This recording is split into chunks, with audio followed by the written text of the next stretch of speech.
Hi everyone, Sandra Duran Wilson here, and thanks for joining me this week for Mixed Media Soul Sparks. I love exploring new products, just like any kid in the candy store. It's like, oh, let's try this. And I saw a video about this texture fiber, and it's like, I gotta try this. It's very similar in some ways if you've ever used like plaster gauze. But the difference for me is that it's a finer mesh and it comes wet, so you don't have to go through that dusty period. And when it dries, it doesn't get that dust. And for me, that makes a big difference. So let me just, I'll have a link on my page where you can buy this. And you can see I've used it. Comes with 12 sheets, I think. Yeah, 12 pieces. And I've used quite a bit of it. They have some videos from the company that makes it on how to use it. But of course, I tried that and then I come back and I do my own thing. Now this is a painting. It's on canvas.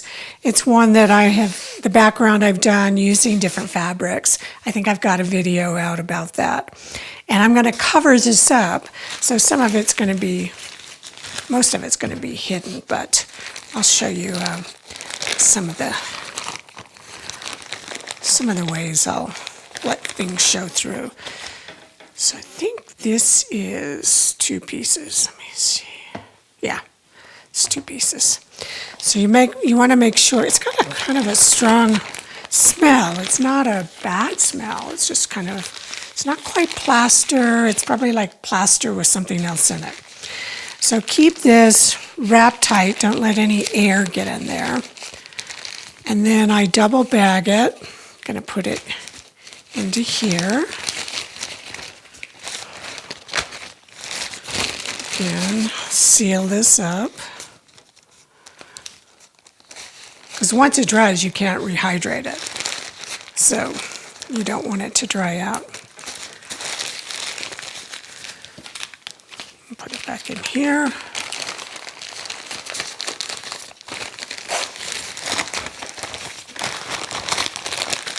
And then I'll tape that closed.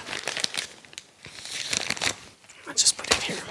Now, I think they tell you to kind of squish it together to distribute the kind of acrylic plaster, I think I'll call it. So it's kind of sitting on the surface there. So they kind of say to do this, but I kind of like it separated. The one thing I do is I stretch it. It stretches a lot.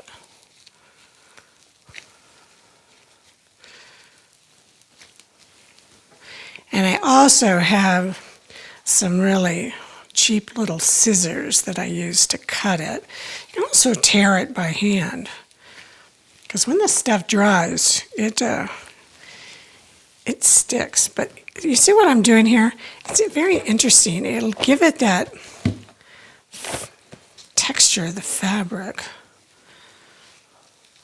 So I'm just going to start to tear it. And because this piece is round, I think starting off this way with little strips might be the best way to do it. You can also drape things over the edge and then cut it off.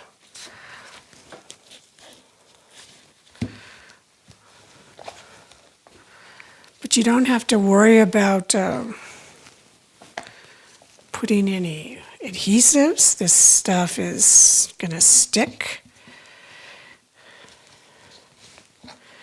And you can also crease it like this,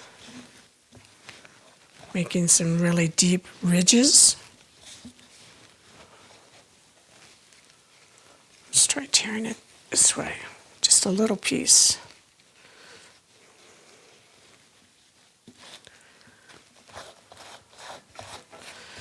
Now, if you wanted it really smooth, you see what I'm doing here? I could really rub it down to where whatever this stuff is, it goes into the fabric.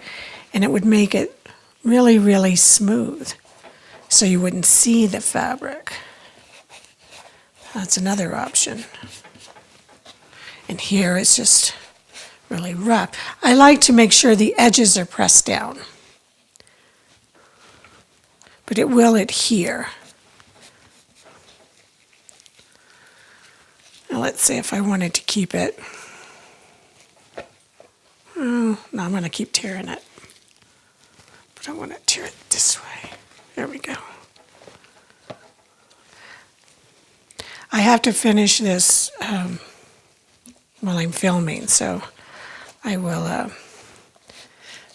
get it all on here. And then I'll show you the one I have finished.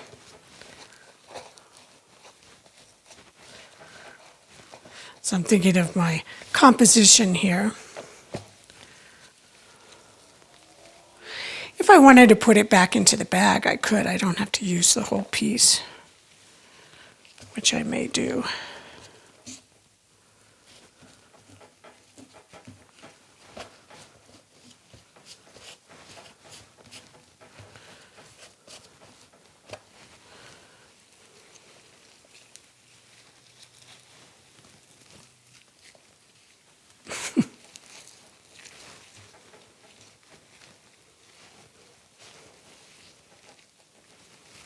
I like these kind of edges coming up.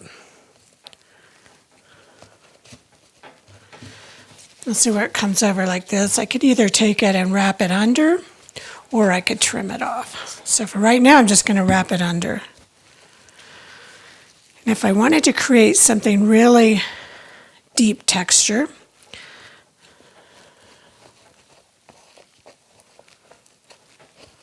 I could just really crease it. Bring another piece over here. It's kind of like playing in the mud. It's really kind of fun.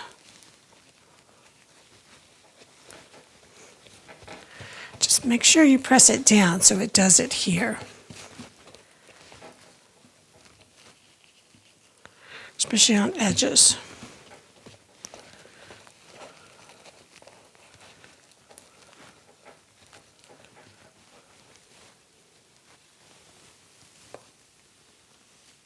You can put it on top of the other piece.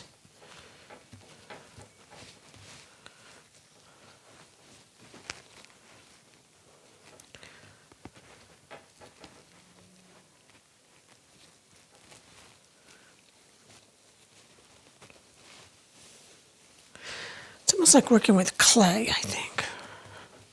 It's the most similar part. All right, so I've got it all on here. Press it down, wrap it around the edges, and then it's going to have to dry, and it's probably going to have to dry overnight, at least, depending on your temperature and humidity. So I'm going to set this aside and take off my gloves and show you the next one. So this is one that I laid out, and it's already dry. You can see how rigid it is, how hard it is. So this company makes another, like a molding paste that's very similar, and it's similar like in the texture of whatever this is. And you can take and brush it on top of this if you want to get a really smooth surface. Personally, for me, I like the more textured surface.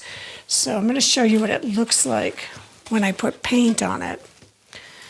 And some Payne's Gray.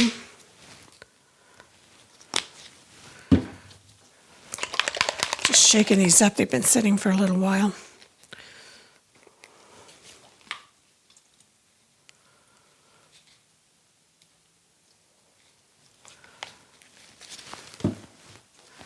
And some white.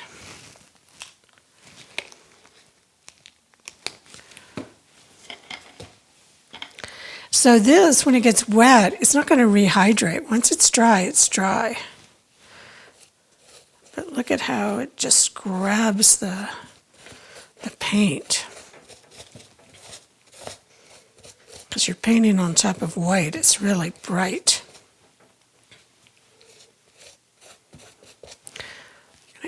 white and a little Payne's gray to get some nice greens.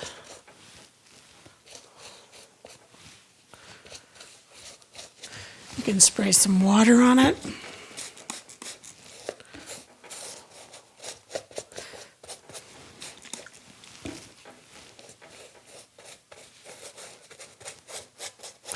This is where I had just put the fabric and that kind of clay stuff came off. And I like the way that it grabs the paint. Even though the fabric's not there, it's just the material, or I don't know what to call this stuff, the texture. It's not the fiber, it's just the texture. Let me blot some of this off. Just like with most things, if you put on a heavy coat of paint, you're going to kind of cover up your texture. So you want to put some on and then you want to take it off because you want to be able to really see this beautiful texture.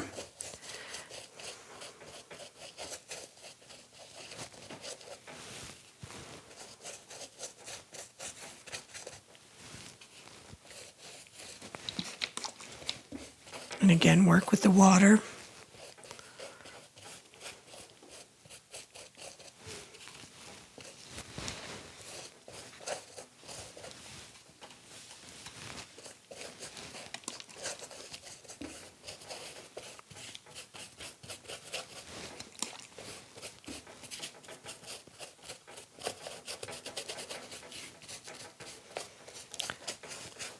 So your paint really goes a long way with this stuff.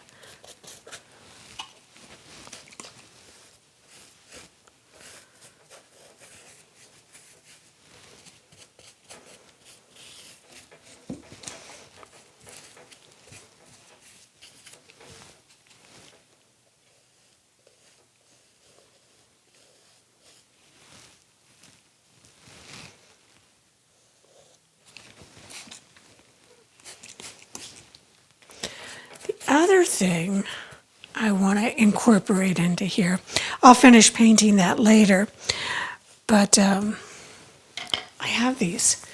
These are called 3D balls, and these come from PowerTex, and they're like pumice balls. They're super lightweight, and I'm going to add some into some of these recesses, and I'm just going to pour. This is a gloss medium. I'm just going to pour some in right in here. And then I'll also use some with the gel. And we'll see which one works better. I have a feeling the gel will work better just because of it's a thicker viscosity. So it's going to grab them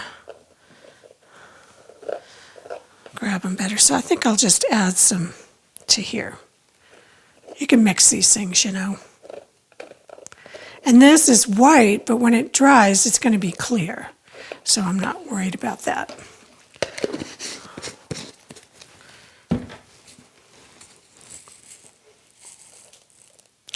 And once this dries, then I can paint these. And the pumice will take the paint very nicely. You know, I think the paste will be much better. It'll just take it a lot longer to dry, but that's okay. Just want to press it down to make sure they get enough glue on them to stay. And some of them will probably roll off, but just catch them and use them in another place, like those. I want to stick to my finger and not to the painting. Okay. I'm going to let this dry, and I'll come back and finish this whole thing, but let's just come in here with a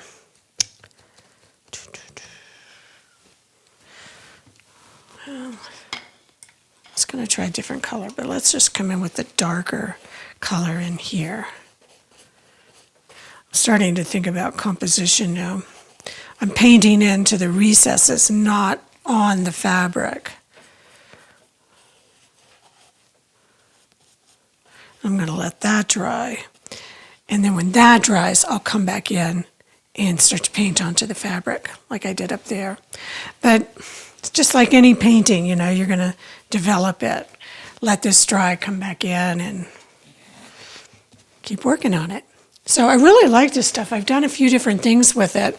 I've come back in with their molding paste and brushed it over to make it really smooth.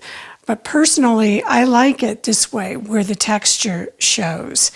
And once this is dry, I can come back in with a heavier body paint and go along the top of the ridges with maybe a gold or something, and that'll pop up. So try this stuff. It's you might find it very interesting because you can actually work with it in 3D as well. So if you wanted to work on something more sculptural, it's great for that too. Okay, well, that's it for this week, and I'm going to keep painting here and playing, and I hope you do as well, and I will see you the next time.